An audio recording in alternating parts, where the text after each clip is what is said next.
جب کہا ابراہیم علیہ السلام نے، ایک یہ بھی کہا جاتا ہے کہ یہ دعا ابراہیم علیہ السلام نے اس وقت مانگی تھی جب بی بی ہاجرہ اور بیٹے اسماعیل علیہ السلام کو چھوڑ کے آئے تھے نا وہاں پہ، اور وہ دیکھ رہی تھی پیچھے، پوچھ رہی پہلے کہ آپ ہمیں یہاں پہ کس کے سہارے چھوڑ کے جا رہے ہیں، بالکل خاموشی ہے۔ پھر وہ پیچھے آئیں، سواری پہ سوار ہیں اور جا رہے ہیں، وہ پیچھے آئیں بھاگتی تھی، یا آپ ہمیں کس کے سہارے چھوڑ کے جا رہے ہیں، کیا اللہ نے آپ کو حکم دیا ہے؟ تو سر ہلا دیا اور فرمایا پھر اللہ تعالیٰ ہمیں ضائع نہیں کرے گا۔ تو اس وقت کہا جاتا ہے کہ جب ابراہیم علیہ السلام آگے چلے گئے اور حضرت بی بی ہاجرہ جو ہے وہ نظروں سے اوجھل ہو گئی، تو پھر انہوں نے یہ دعا کی تھی، اور بی بی ہاجرہ نے کہا تھا کہ پھر آپ شوق سے جائیں، پھر اللہ نے اگر آپ کو یہ حکم دیا تو اللہ ہمیں ضائع نہیں کرے گا، اور اللہ نے نہیں ضائع کیا۔ دیکھو اللہ کی خاطر جب انسان کوئی کام کرتا ہے نا، وہ سوچتا ہے ہائے پتہ نہیں میرے سے چیز چھن جائے گی، ہائے میرے سے دور ہو جائے گی، ہائے یہ دینا پڑ گیا۔ نہیں ہے، اللہ لیتا نہیں ہے کبھی بھی کسی سے، وہ اس کے بدلے میں کیا کچھ دیتا ہے وہ انسان تصور بھی نہیں کر سکتا۔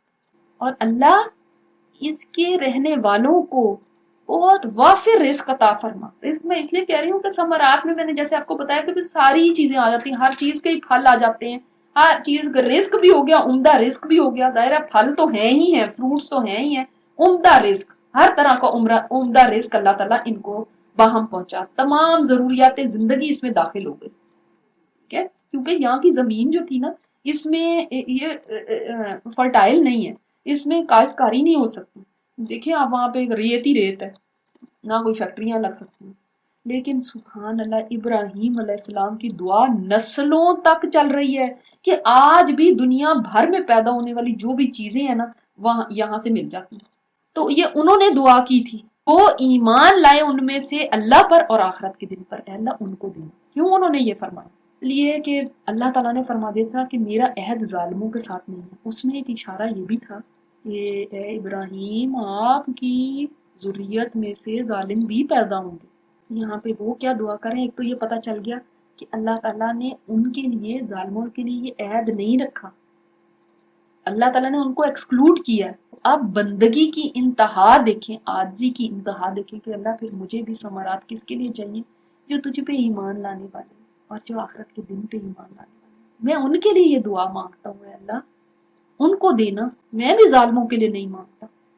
اور جس نے کفر بھی کیا، جو کفر کرے فَأُمَتِّعُهُ قَلِيلًا، اس کو بھی میں دوں گا تو صحیح متا، تھوڑا سا اس کو بھی فائدہ تو دوں گا، لیکن پھر کیا، ان دا اینڈ کیا، ثم اضطرہ الی عذاب النار، پھر میں مجبور کر دوں گا اس کو آگ کے عذاب کی طرف۔ کیا مطلب ہوا یہاں پہ کہ جو کافر بھی ہوگا، آپ نے تو دعا مانگی ہے نا اللہ صرف ایمان والوں کو دینا، ان کو ہی ثمرات ملے، ان کو ہی امن ملے، اللہ تعالیٰ فرماتے نہیں، میں ایسا نہیں ہے کہ ان کو میں نے دنیا نہیں دینی، وہ تو امامت کی بات تھی نا وہاں پہ، تو اللہ تعالیٰ نے فرما دی ظالموں کو امامت نہیں دوں گا۔ لیکن یہ کون سی بات ہے؟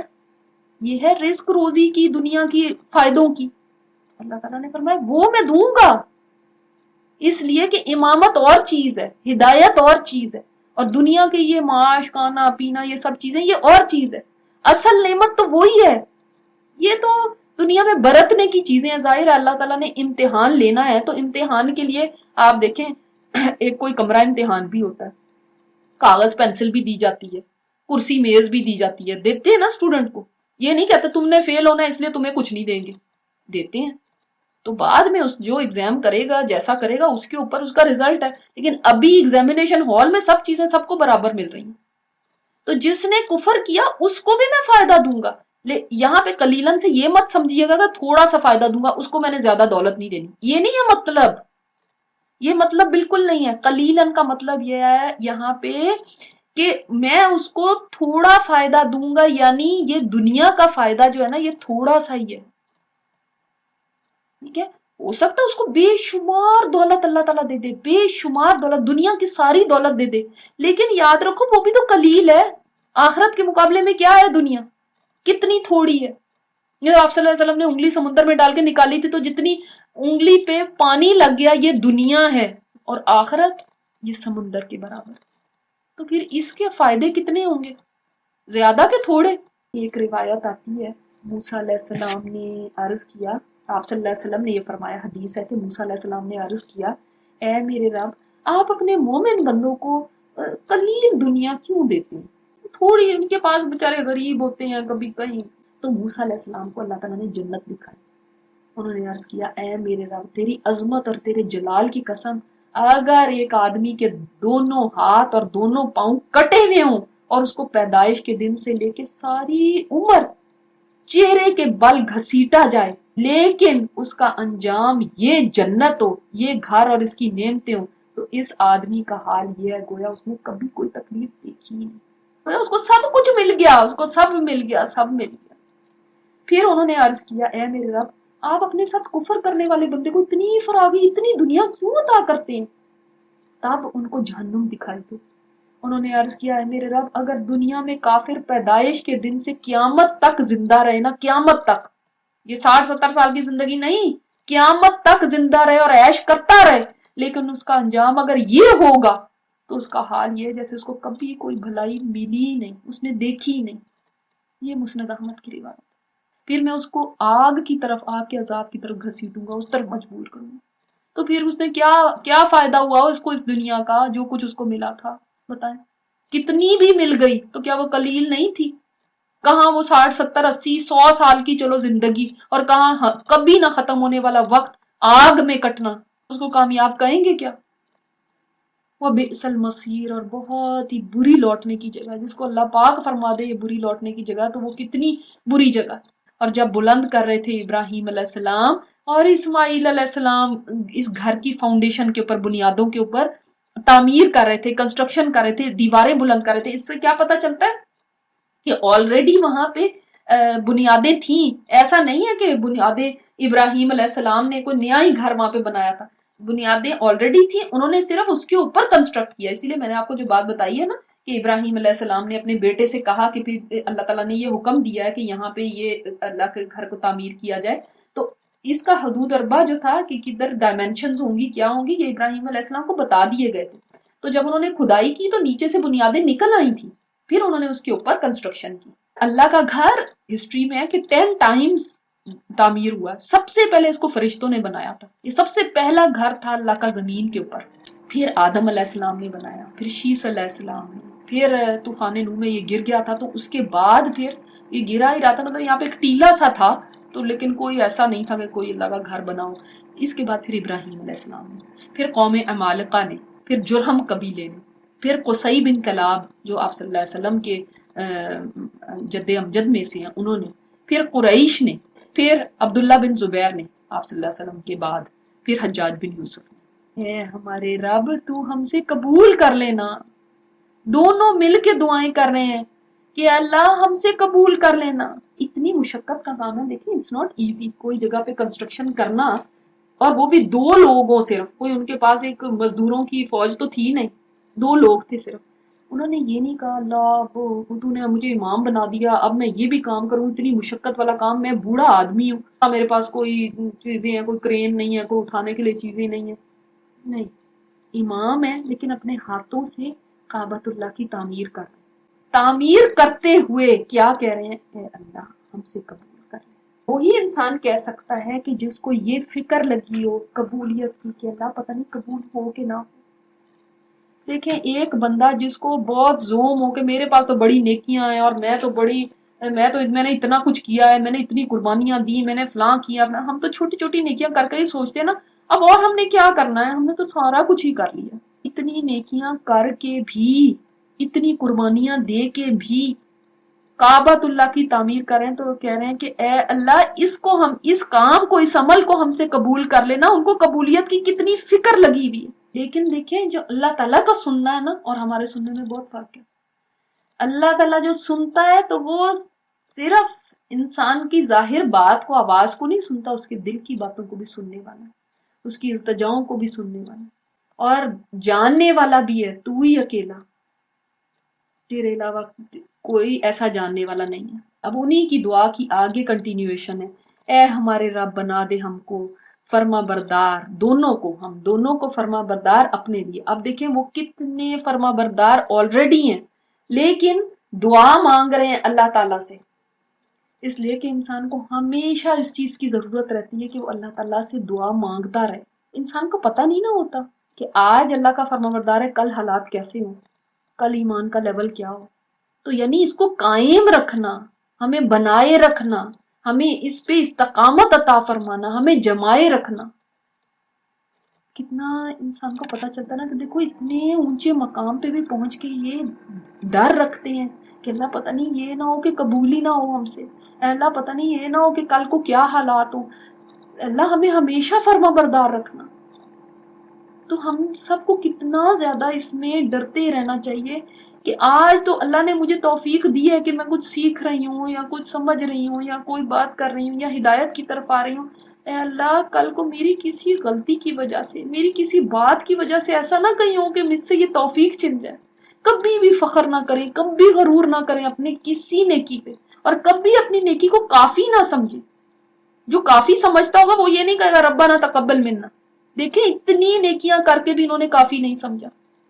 اس کو کیا پرواہ، میں نے آلریڈی اتنی کرنی ہے، اب یہ قبول ہونا ہو پھر کیا فرق پڑتا. یہ وہی فکر کرے گا نا جو یہی سمجھے گا کہ اللہ ابھی بھی کافی نہیں ہے، ابھی بھی حق نہیں ادا ہوا، اللہ ابھی بھی نہیں میں نے کچھ کیا. اللہ ہماری اولادوں میں سے بھی، ہماری ذریت میں سے بھی امت مسلمت اللہ ایک ایسی جماعت ضرور رہے، کیونکہ پتہ ہے نا کہ ایک ظالم بھی ہوں گے ان میں، تو اے اللہ لیکن ایک جماعت ایسی ضرور رہے جو تیری فرما بردار ہو. دیکھیے ان کی دعا نسلوں تک کے لیے. ہم اپنی اولاد تک دعا مانگ لیتے ہیں، آگے نسلوں تک سوچتے بھی نہیں، لیکن ان کی دعائیں آگے تک ہے کہ اللہ فرما برداری صرف ہم تک نہیں ہے، نہیں کہ ہم ہی صرف فرما بردار، اللہ آگے بھی. اور یہاں پہ دیکھیں ہر قدم پہ ابراہیم علیہ السلام کے ساتھ اسماعیل علیہ السلام کی بات ہو رہی ہے، تاکہ پتہ چلے کہ یہ وہی نسل ابراہیمی ہے جو آگے چل کے پھر امت مسلمہ بنی. پھر اب ہمیں دکھا دے ہماری عبادت کے اللہ طریقے دکھا دے. عبادت کے طریقے کیا؟ یعنی کس طرح ہم تیری عبادت کریں جس سے تو راضی ہوتا ہو. ہاں ورنہ ہم سوچتے کیا ہے کہ نیت کافی ہوتی ہے، ہماری نیت اچھی ہے تو بس کام چلتا رہتا ہے. ہم یہی اسی کو اپنے لیے کافی سمجھتے ہیں.